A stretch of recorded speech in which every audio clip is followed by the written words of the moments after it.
Jamaah, oh jamaah, alhamdulillah, alhamdulillahirobbilalamin. Kembali lagi di Islami Tinda, jamaah Islami Tinda yang dirahmati Allah. Masya Allah yang baru bergabung kita ingatkan lagi. Tema kita pagi hari ini luar biasa. Ringankanlah beban orang lain, maka Allah akan ringankan bebanmu. Alhamdulillah. Nah sekarang kita lanjut nih buat jamaah Islami Tinda yang ada di rumah ya. Bagaimana nih jika kita lagi mau bersedekah? Niatnya tuh diam-diam aja, Bib.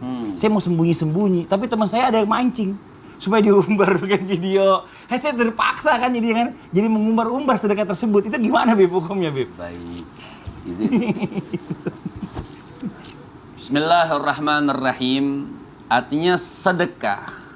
Di dalam surah Al-Baqarah juga dikatakan wa in tubdus sadaqat.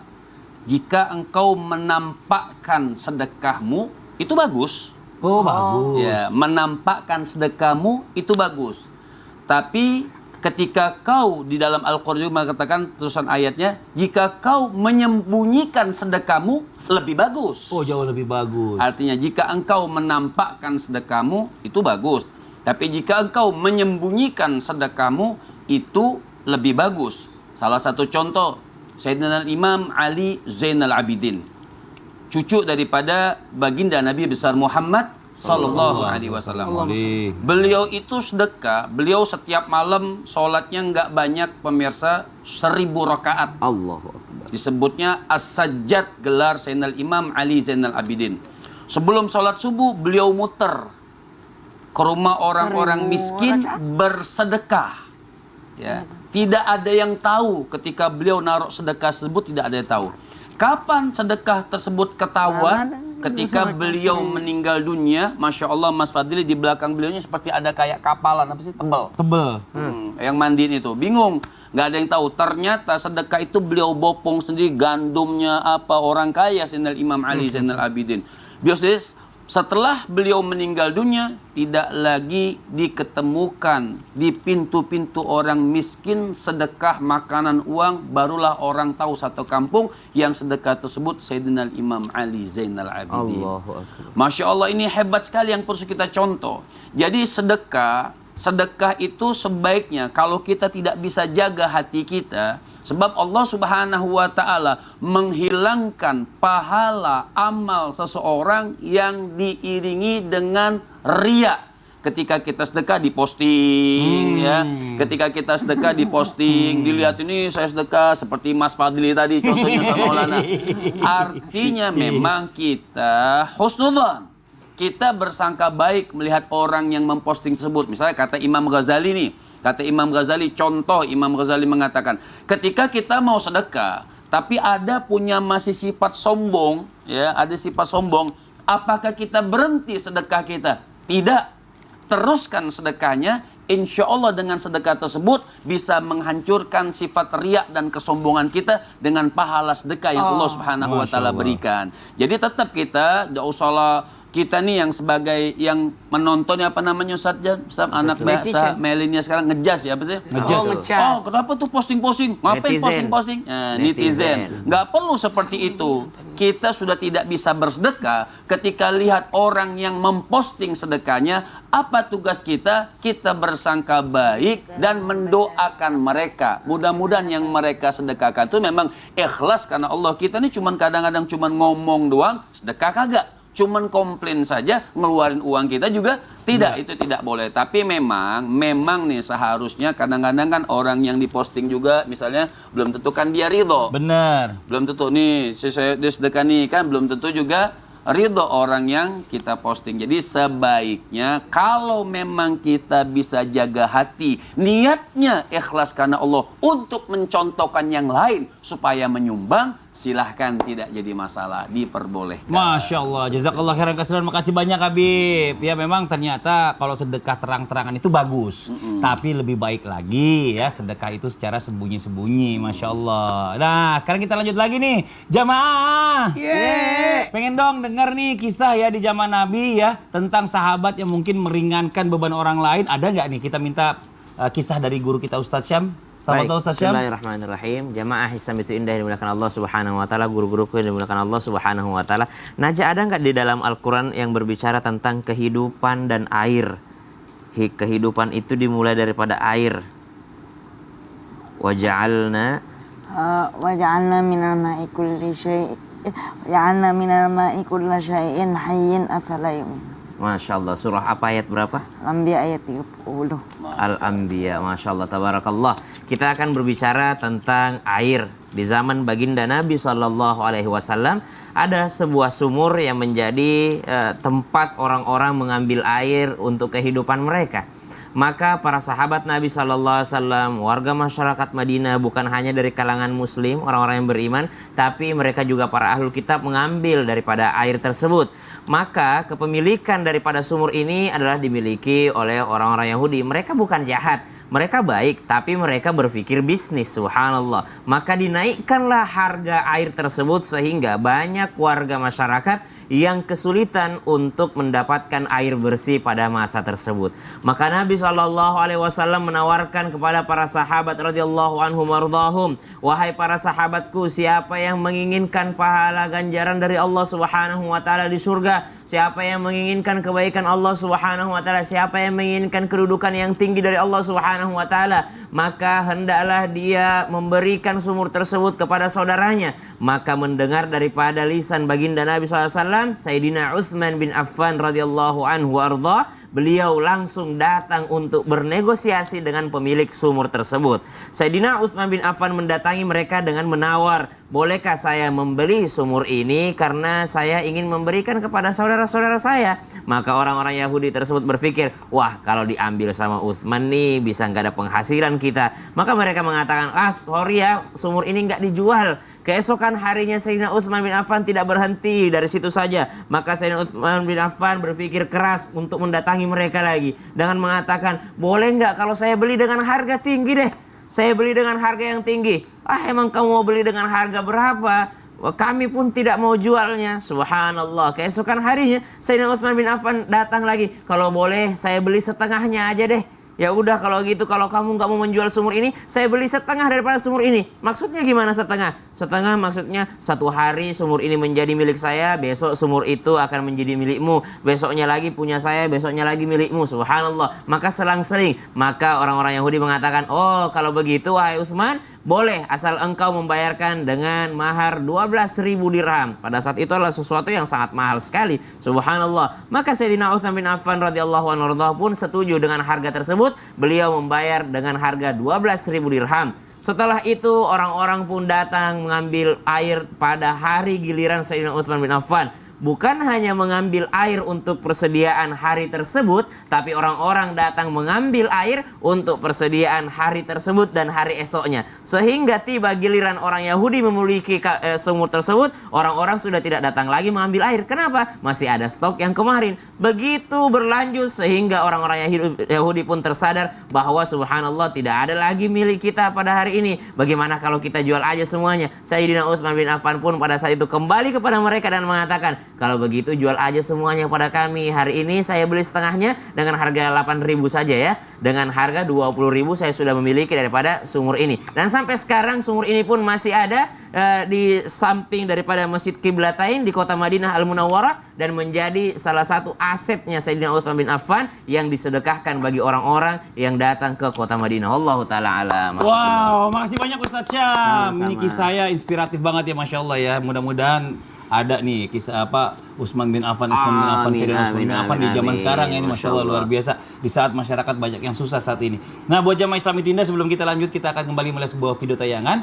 Ada video tayangan yang mungkin bikin gemes ini ya. Ada viral seorang wanita serobot antrian BBM. Ini dia tanya. Astagfirullahaladzim. Ya padahal cuma gara-gara beda nggak nyampe 5 menit itu ngisi bensin berapa liter si motor penuhnya. Apa sih salahnya nunggu? Iya. Apa sih salahnya antri? Mungkin gini Ustadz Maulana, mungkin karena ya mohon maaf ya, kita ini kan masih awam nih hal-hal yang kayak gini nih. Mungkin nggak ngerti juga bagaimana hukumnya apabila kita tuh memberatkan orang lain. Mungkin contohnya dengan salah satunya menerobos antrian, hal kecil nih. Menerobos antrian pada saat itu seharusnya orang lainnya sudah duluan dapat, kita nyodok. Itu bagaimana hukumnya Ustadz Maulana? Oke. Mohon izin, silakan. Izin Habib dan Ustaz Syam. Dan kepada semua jamaah Islami Tinda yang sudah nonton Islami Tinda, Masya Allah, Tabarakallah. Nah, ini pembelajaran buat kita. Najah ya. Ini luar biasa Najah. Aduh ya Allah. Amin. Mudah-mudahan Najah selalu di sini ya. Amin. Ketahuilah ketahuilah ketika ditanya hukumnya berarti dia sudah zalim. Zalim karena mengambil haknya orang. Dan bisa jadi orang yang kau ambil antriannya itu juga lebih mendesak juga dan lebih butuh. Dan kalau kita memang lihat itu, saya juga lihat video tayangannya kemarin ya. Tahu-tahu ada di Islam itu indah. Jadi ini awalnya kan memang diberi peringatan. Baik-baik tapi dia tidak mau. Jadi, kezel lah. Kezel. Pakai Z ya? Kesel lah dia. Ditarik sampai dijatuhkan. Oh. Aku nggak ada di situ. Sebenarnya kalau bahasa ikhlas, kira ikhlasnya memang kita ikhlas, tapi Ya. harus dikasih pelajaran ke orang tersebut. Harus dikasih pelajaran. Pasti, ya. Maka tindakan ibu baju hitam udah benar. Benar, Berarti dia dikasih satria tahu. baju hitam. Yang pertama, zalim. Kemudian yang kedua, dia sudah mengambil haknya orang. Bukankah ketika orang mengambil haknya orang, berarti dia sudah melakukan kezaliman. Dan yang ketiga, menyakiti perasaan orang. Dan jika ada orang yang melihatnya, apalagi kalau anak-anak, dia lihat jadi pembelajaran untuknya, ini hati-hati. Bisa juga jadi dosa jariah.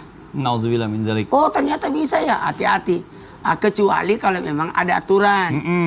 Contoh kalau kita pergi ke Trans Studio, Ya. kan ada tuh namanya Yang ini apa VIP. VIP, Iya. dia usah antri, ada memang jalurnya. Jalur khusus. Dia tidak menyalahi aturan. Karena bayar Dia- lebih mahal. Oh saya udah ngomongin itu. Iya, makanya Udah khusus ketahui. jalurnya. Jadi ada jalur khusus. Kayak di bandara juga. Kalau kita ada platinum, Iya. itu tidak mengambil hak orang karena memang sudah ada jalurnya. Dan dari sinilah kita bisa belajar. Mudah-mudahan tadi betul kata Habib, belajar sabar dan belajar pengertian. Bukan saja kita yang butuh mendesak, orang juga lah yang mendesak. Maka ikutlah antrian. Kalau mau tidak antri gampang, punya SPBU sendiri. Oh, pemimpin sendiri. Selesai perkara itu. Cuma dalam hal ini mohon maaf tanpa menggurui. Ketika kita sudah mengambil hak orang lain, ternyata dia sangat butuh dan penyebabnya kita yang menghalangi dia sehingga dia ketinggalan pesawat lah atau apalah atau sakit lah atau anak mau melahirkan. Karena ini hal sepele sih kalau kita lihat. Bagaimana dengan orang yang dalam artian di ambulans lah kita halangi, harusnya kalau harusnya minggir semua. Ada juga tidak mau minggir. Ini juga bahaya, berakibat kalau orang yang meninggal berarti Anda termasuk salah satu penyebab meninggalnya seseorang.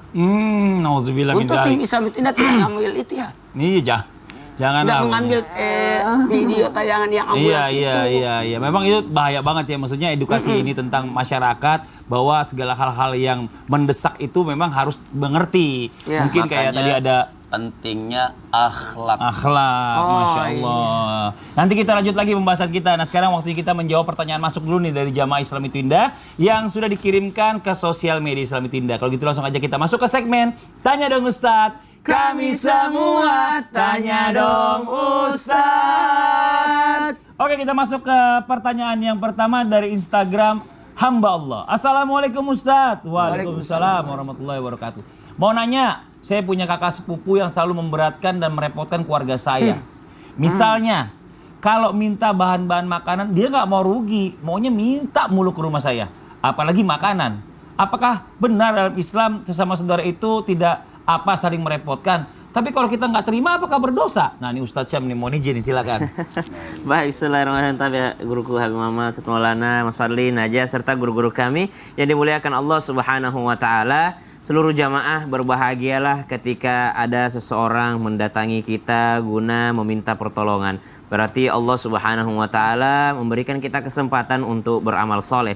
Sebagaimana Nabi Musa alaihissalam diceritakan ketika Nabi Musa alaihissalam berada di kota Madian, tiba-tiba ada dua orang wanita yang membutuhkan pertolongan sehingga Nabi Musa alaihissalam menolongnya. Ketika Nabi Musa alaihissalam menolong dua wanita tersebut, maka pada saat itu pula turun rahmatnya Allah, pertolongan Allah terhadap Nabi Musa yang datang ke kota Madian sendirian, fakir. Rabbi inni lima anzalta ilayya min khairin fakir. Nabi Musa alaihissalam tidak membawa apa-apa, tidak punya apa-apa sama sekali. Maka Nabi Musa alaihissalam mendapatkan pertolongan dari Allah Subhanahu wa Ta'ala melalui jalur menolong orang lain. Subhanallah. Maka yang perlu dilakukan yang pertama, baik sangka. Berarti Allah Subhanahu wa Ta'ala mengizinkan saya saya beramal soleh dengan membantu saudara saya. Itu yang pertama. Yang kedua, membantu saudara jangan membantu sekaligus menjerumuskan saudara tanpa bermaksud menggurui ataupun mengajari. Ada beberapa orang yang membantu orang lain tapi ternyata secara tidak sadar dia menjerumuskan saudaranya dalam kemalasan. Dia menjerumuskan saudaranya dalam ketidakberdayaan. Artinya apa? Dia tidak memberikan pekerjaan kepadanya, tapi dia senantiasa memberikan, subhanallah, makanan dan makanan, semua yang dia inginkan ada, subhanallah, sehingga saudara tersebut akhirnya terjerumus dalam kemalasan. Maka bantulah juga dia agar tidak senantiasa berpangku tangan terhadap saudaranya. Sebagaimana Nabi SAW sangat mencintai orang yang bekerja keras. Nabi SAW dalam riwayat pernah mencium seorang tangan pekerja keras. Nabi SAW pernah memuji Nabi Daud alaihi salam karena pekerjaannya sebagai seorang pandai besi. Nabi SAW tidak memuji Nabi Daud sebagai seorang raja. Nabi Muhammad SAW tidak memuji Nabi Daud sebagai seorang penguasa. Tapi Nabi SAW memuji Nabi Daud alaihissalam, dan Allah Subhanahu wa taala memuji Nabi Daud alaihissalam dalam Al-Quran sebagai seorang pandai besi. Kenapa? Karena ternyata Nabi Daud alaihissalam adalah seorang pekerja keras. Maka bekerja itu lebih baik daripada meminta-minta. Bahkan ada para ashabus sufa ataupun ahlus sufa yang mana dalam Al-Quran disebutkan, ba'da naqul a'udzubillahi minasyaitonirrajim, tebak aja ayat berapa, surah apa? Yahsabuhumul jahilu aghniya'a minat ta'affuf. Apa? 273. Surah Baqarah. Surah Al-Baqarah ayat 273, di mana Allah Subhanahu wa taala memberikan karakternya ashabus sufa, sahabat Nabi yang terdekat ini sebagai apa? Orang-orang yang tidak mau meminta-minta. Wallahu taala alam. Astagfirullahaladzim, makin melunjak aja ini orang ya. Siapa sih ngelunjak? Ini orang gitu sih yang ngomong sendiri. Lihat-lihat handphone. Nanti aja. Siapa sih? Melunjak banget. Ya Allah. Nanti kita bahas deh. Tar aja ya. Jamaah Islami Tindak jangan kemana-mana dulu. Nih setelah ini kita lanjutkan lagi tetap di Islami Tindak jamaah. Oh jamaah, alhamdulillah rese itu. Rese banget. Ini yang rese kan? Iya.